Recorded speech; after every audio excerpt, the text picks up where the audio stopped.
Positivismo jurídico.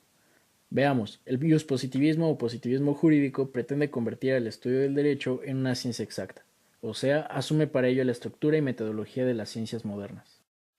Esta concepción del derecho está integrada por aquellos que defienden la preeminencia de la ley como fuente del derecho. Desde este planteamiento se entiende por derecho el conjunto de normas que emanan del poder estatal. Se trata de una concepción monista, ya que solo reconoce como derecho el dictado por el legislador, marginando las valoraciones éticas o la realidad social. No obstante, la preeminencia de la ley estatal no descarta la existencia de otras fuentes de producción del derecho, como la costumbre o la jurisprudencia. Sin embargo, quedarán siempre supeditados a la ley y tendrán validez como fuente jurídica dentro de los límites que la propia ley establezca. La nota esencial del positivismo es la exclusión de todo juicio de valor, habiendo una gran separación entre el derecho y la moral. Antecedentes. Esta corriente ha tenido diversos significados, como son, los legisladores alemanes del siglo XIX lo denominaban derecho positivo por posición, ya que se encuentra en oposición al derecho natural. En el sentido de la filosofía positiva por el francés Augusto Comte, la actitud científica es incompatible con las actividades metafísicas y a prioristas, concretándose en la experiencia sensible. Para Passerin d'Entrepes hay tres tipos de positivismo jurídico. El imperativismo, que consiste en que la ley válida es el mandato del soberano, respaldado por el hecho de una habitual obediencia. El realismo. Para esta escuela, el derecho es un fenómeno social, una decisión o un proceso de decisiones provisto de autoridad. Lógico. Es el más complejo según d'Entrepes debido a la gran influencia de fundamento de validez. El positivismo se considera una doctrina libre de valores que establece lo justo y lo injusto con base única y exclusivamente en los dictados por el poder soberano, y no en un derecho que se pretende superior por fundarse supuestamente en la naturaleza, en la razón o en Dios. Para el positivismo jurídico, el derecho, que no es otro más que el derecho positivo, no persigue ningún fin inmediatamente, y por ende ni se refiere ni está sujeto a ningún otro contenido preestablecido. El derecho emana de un proceso formal. Más aún, el derecho está históricamente determinado por el tiempo y el espacio de cada formación estatal, o sea, es contingente. Por eso, desde esta perspectiva, resulta inconsistente tratar de otorgar validez universal a un conjunto particular de normas por el solo hecho de que se pretenden universalmente válidas, por la naturaleza, la razón o Dios. El derecho positivo funda su validez única y exclusivamente en las reglas y procedimientos establecidos por el Estado.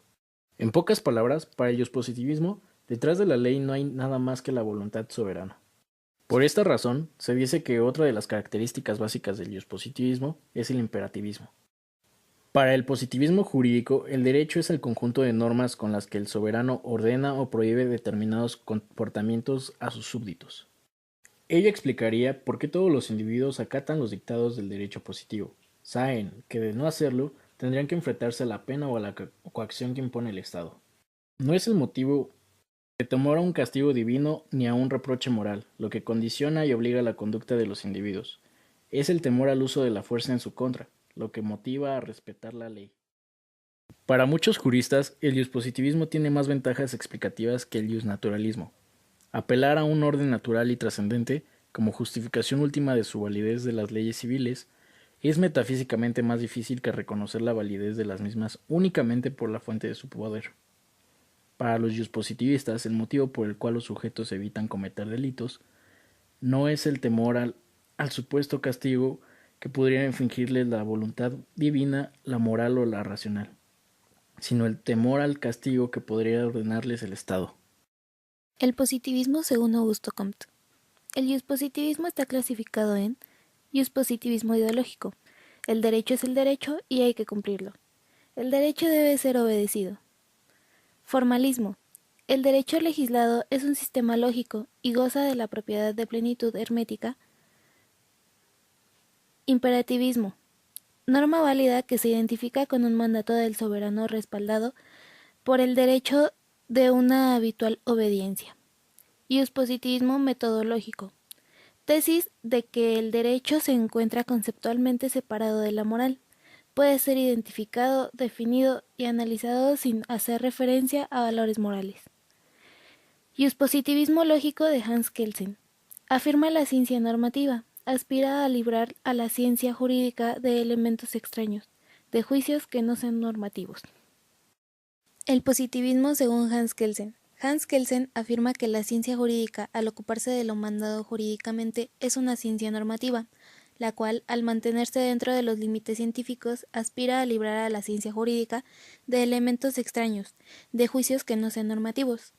Para Kelsen, la ciencia jurídica no describe la realidad, no formula juicios de hecho, no es empírica, puesto que su objeto son enunciados de deber ser.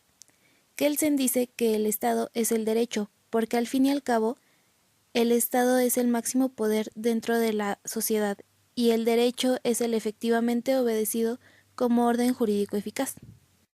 Kelsen concluyó que toda norma emana de otra norma, remitiendo su origen último a la última norma hipotética fundamental, que es para Kelsen una hipótesis o presuposición trascendental necesaria para poder postular la validez del derecho. Para Hans Kelsen, el único derecho posible es el derecho positivo. De ahí que la ciencia jurídica únicamente puede ser una ciencia de derecho positivo, esto es, el derecho creado y aplicado para los hombres de una manera válida y eficaz, es decir, un orden jurídico positivo que extrae su validez de su norma hipotética fundamental y su eficacia de la conformidad de las conductas de los individuos de este orden. Principales aportaciones. A. El derecho positivo nacional. B. El orden normativo constitutivo del Estado.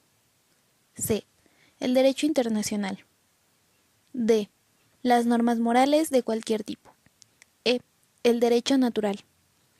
F. Las normas religiosas de cualquier tipo. G. Las normas convencionales o convencionalismos sociales de cualquier tipo. Ciencia jurídica. El derecho es ciencia de normas. Su método es positivista, es decir, utiliza conceptos de la lógica normativa, la norma en un juicio lógico del deber ser. Pensando así, a diferencia de Kant, para quien el deber ser corresponde a la razón práctica, Kelsen piensa al deber ser como categoría de la razón pura. Relación natural causal independiente de actos humanos. Relación imputativa. Juicio hipotético.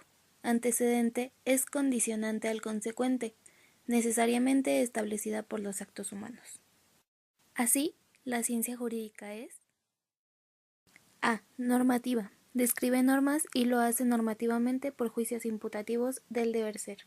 B. Axiológicamente neutral objetiva, porque se limita a explicar el derecho positivo válido sin calificarlo de justo o injusto. C. Autónoma, distinta de las ciencias sociales, de las causas sociales, sociología y ética. Solo es posible el surgimiento y desarrollo de la ciencia jurídica a partir de la actitud iuspositivista que reconoce en ciertos hechos sociales la cualidad de proporcionar sentidos jurídicos a las conductas. Estado y derecho. Kelsen dice que el Estado es el derecho, porque al fin y al cabo, el Estado es el máximo poder dentro de la sociedad, y el derecho es el efectivamente obedecido como orden jurídico eficaz, fundando en la norma hipotética fundamental, permitido con ello interrelacionar la teoría del Estado con la teoría del derecho.